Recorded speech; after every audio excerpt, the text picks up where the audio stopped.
उर्फ रमन। होली खेले लो हमें आइबो ताहो अंगने में रहिए गे। होली खेले लो हमें आइबो ताहो अंगने में रहिए गे।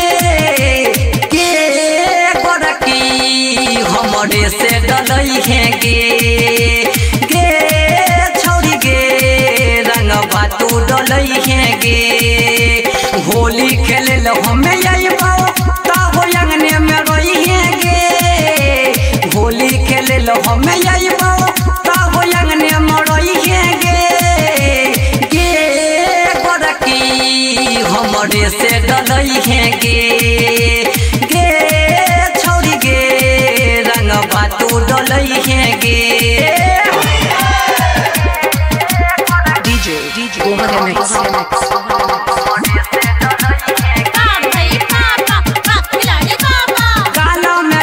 लगई बहु तोरा और रंग बहु चोली गे।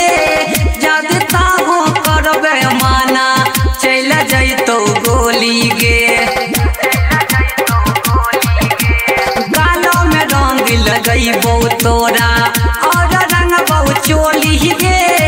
जब ताहो करबे माना चल जैतो गोली गे। पीने छियो गाजा दारू ताहो माना ने करिए गे। पीने छियो गाजा दारू ताहो माना ने करिए गे। गे गोरकी हमरे से डलई है गे। गे छोड़ी गे रंग बातू डलई है गे। DJ Gohan MX।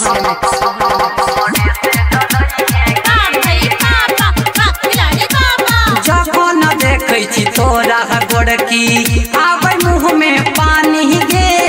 तू देव मन के तहो चिखै है 16 के चढ़ल जवानी गे। जखन देखै छी तोरा गोरकी आबै मुँह में पानी गे। तू देव मन के तहो चिखै है 16 के चढ़ल जवानी गे।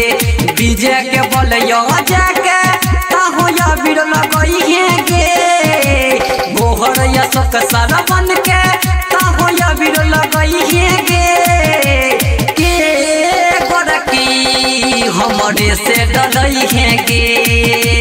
गे छोड़ी गे रंग बातू डलई है गे। मां श्यामा रिकॉर्डिंग स्टूडियो संत कबीर चौक 70।